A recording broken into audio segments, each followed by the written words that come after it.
So recently I posted a video to my channel called Casually Doing 3 Pairs at Once, and assuming you watched to the end of the video, you would have noticed there's a reconstruction, and I solved 3 pairs at once essentially, or if you want to be technical about it, 2 at once. But in a very unique way, using F2 Gen F prime stuff that I've been working on very recently. I'll be making videos in the future explaining like some of the stuff I do, but for now I'm going to be showing you how I could have potentially improved the solve. Because believe it or not, the last 3 pairs weren't perfect. There were some other things I could have done which would have been slightly more efficient. Now for those of you who didn't see the video, I'm just going to go through the reconstruction really quick. This was the scramble. I did a yellow cross. This was my first pair, and I knew that with the solution this edge would flip, so it would be LU Gen.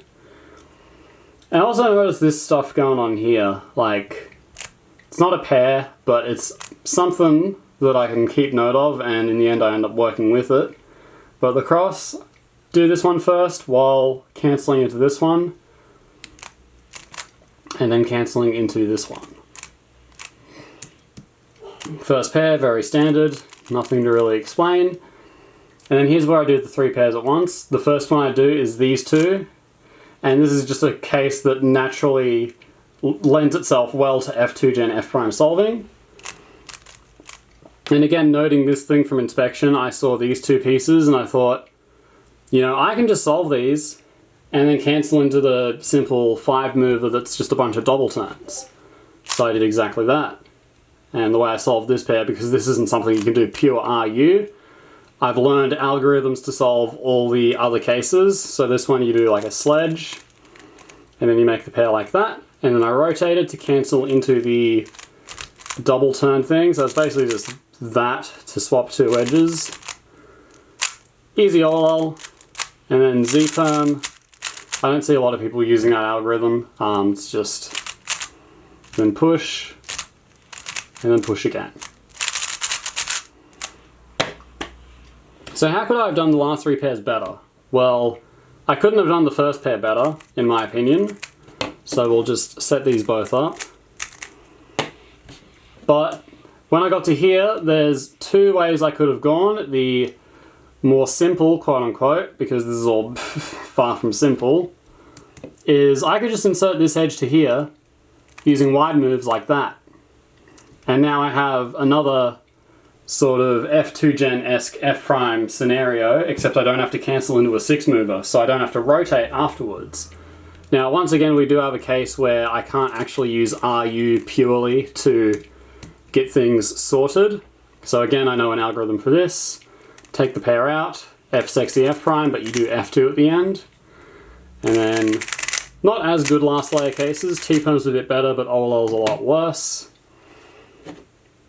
And the other thing about that case is because the edge was stuck here, it was a case that would take slightly more moves to do, which kind of sucks. So what if I forced this edge to go into the U layer by inserting this edge with slice turns like that?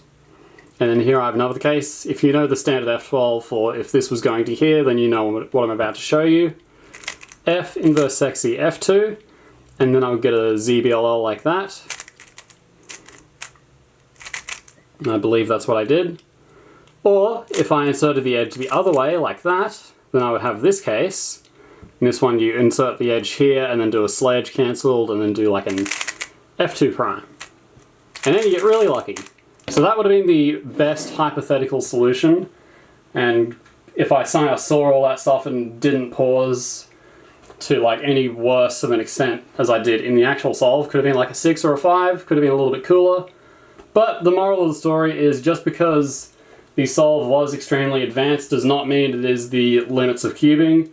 One thing I've been hearing a bit recently, I mean this is a conversation that's been going on for years, but it was a post I saw recently in Cubic's Friends. It was like, do you think the limits of 3x3 have been reached? Absolutely fucking not. Not even close. There is so much more to be explored. Like I said, the F2 Gen F prime stuff and learning the algorithms to solve FL when the edge is oriented per like 2 gen solving but not for like FRU solving. I feel like that's going to make a really big difference in the long run, and hope to see it catch on. I think I need to do my part and actually put forth more content related to that, but when I do get the chance, I will do that. I want to do it properly and have like actual algorithms on the screen and like, you know, actually look like, you know, like a relatively professional video, you know, like something I would put in my course, for example. But anyways, that's it for the video. That was a little bit of a side note. But anyways, thank you for watching. I hope you enjoyed, and I'll see you in the next one. Peace.